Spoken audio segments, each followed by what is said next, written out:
Welcome to Unstereotypical Stories by C.F. Edwards. You're listening to Mora, Book 1. Chapter 3. Voices. It seemed that as soon as Mora stepped off the bus, the rain fell at a more rapid pace.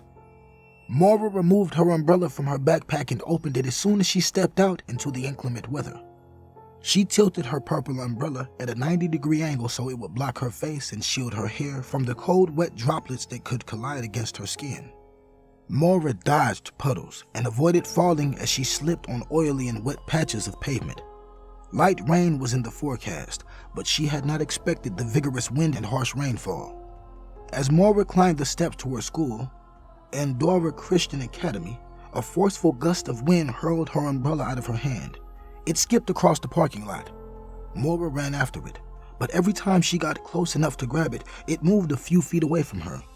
By the time she caught it, her hair was wet and her foundation was running down her face. A frustrated Mora rushed toward the school door, pushed it open, and ran straight toward the girls' bathroom. She used her umbrella to shield her face from any of her potential peers. The water from her soaked white blouse and checkered purple and gray skirt dripped all over the freshly waxed school floors.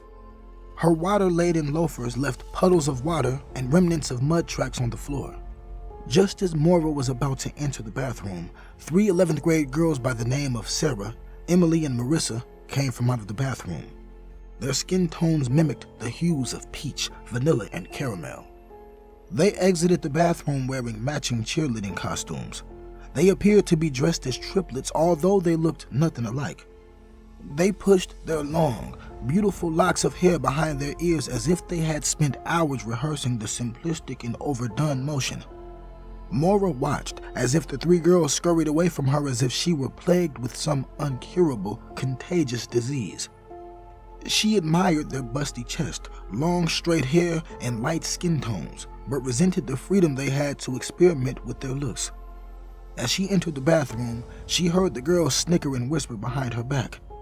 She stayed out of view, but close enough to the door to hear what they said. Oh my, is that the new girl Mora everyone was talking about? She's hideous, replied Sarah. Quit overreacting, Sarah. She's not hideous. She's just not cute. She has more of a boring look, Marissa replied. So, you're saying she's a Bora Mora? Sarah asked. All the girls broke out into incessant giggles. Well, apparently her father's like some world-renowned psychiatrist and is loaded. He's like the best in the world, Emily replied. Then why doesn't she use some of that wealth to change her look? Asked Sarah. Who knows? But if my father had as much money as hers, I wouldn't be walking around looking like a dark-skinned olive oil. She'd be halfway decent looking with a relaxer, a new nose, and a push-up bra, commented Marissa. The ones with money never know what to do with it, Emily replied. Isn't that the truth? Agreed Sarah. The girls looked each other over. They hiked up their miniskirts a little higher, added lipstick to their collagen-injected lips, and continued down the hall with their school books in their hand. When Mora had no longer heard them speaking, she dropped her backpack and umbrella on the ground and went straight to the bathroom mirror. She fought back her urge to cry as she dried the specks of raindrops from her glasses with a piece of tissue from her peacoat pocket. She grabbed paper towels from the dispenser and removed some of the makeup that dribbled onto her blouse. Mora glanced at her disheveled reflection and banged her fist on the bathroom sink. Irritated, she opened her mouth and let out a bellowing yell that echoed throughout the bathroom. She yanked her backpack off the ground, took out her half-comb, half-brush, and her small makeup compact and violently combed her hair. The splashes of water splattered on the mirror with each stroke. I hate my damn hair, and I hate the rain, she yelled. Mora took a section of her hair and ran the comb through it repeatedly. The harder she combed, the more pain she felt.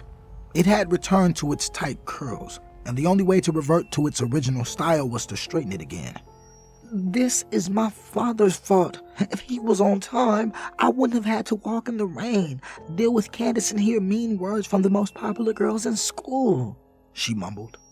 Mora slammed the brush against the counter and stared at herself in the mirror. She pointed her finger at her reflection.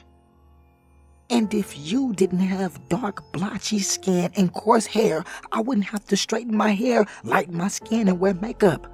I could be beautiful. She snatched the brush from off the counter and struck the mirror with it. It cracked, and a medium-sized piece of glass near the bottom of the mirror fell and cut the palm of her hand before it shattered in the sink. Untamed wailings escaped her throat as she held her injured hand, and the tears she tried to hold from earlier flowed from her eyes. Drops of her precious red blood dripped into the sink. She grabbed a few paper towels and applied pressure to soak up the blood.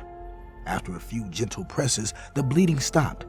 She picked up the remaining pieces of glass, wrapped them in paper towels, and threw them in the trash. When she returned to the sink, she turned on the water and splashed warm water over the blood droplets. Once the sink was clean, she noticed a couple drops of blood on the floor. In a hurry to leave the bathroom, she bent over and wiped up the remaining blood. A raspy, childlike, unfamiliar whispering voice pierced through the serene silence of the bathroom. Why do you speak unkind words to me, Mora? The voice asked. Its echo ricocheted off the bathroom walls. Mora stood up and turned her head toward the bathroom door. She expected some student or school administrator to be standing in the doorway, but no one was there. Mora pushed her glasses up close to her face and did a 360-degree turn around the bathroom. Who's calling my name? She stuttered. There was no response. Mora's heartbeat increased. Her lips quivered and her breaths were sharp and swift. To calm herself, she closed her eyes and took a deep breath and placed her hand on her heart to monitor its rhythm.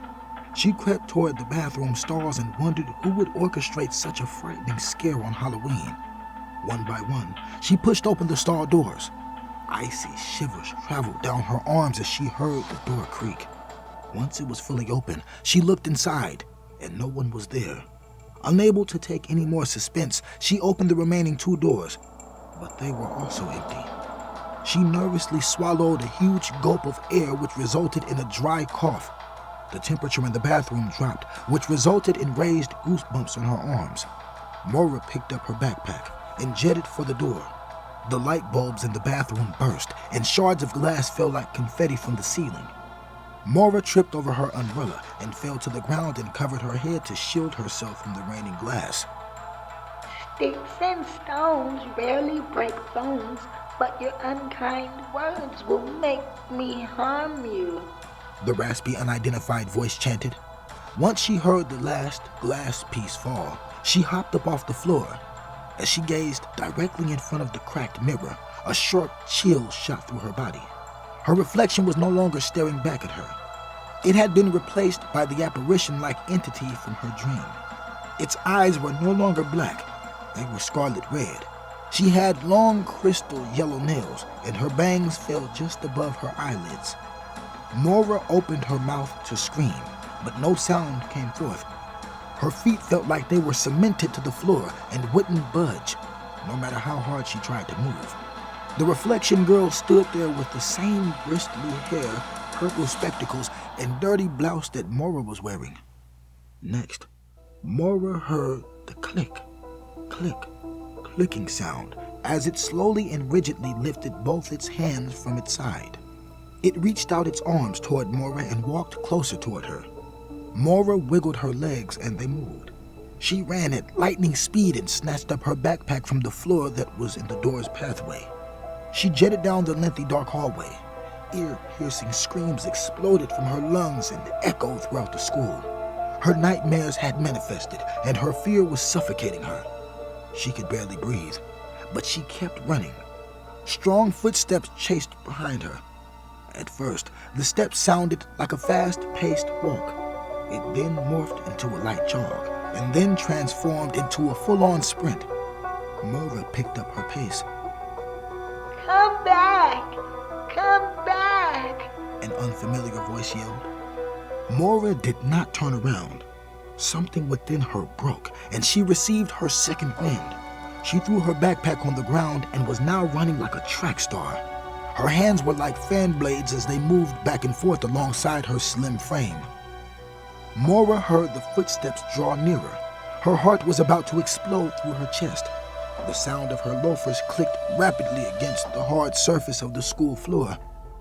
When the school front door was in view, a sense of relief washed over her.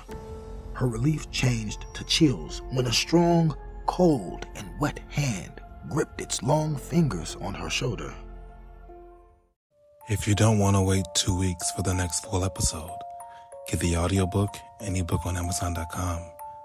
Episodes are released on the 1st and 15th of every month. Sign up to my email list to find out when my next unstereotypical story is coming out. Unhappily listening.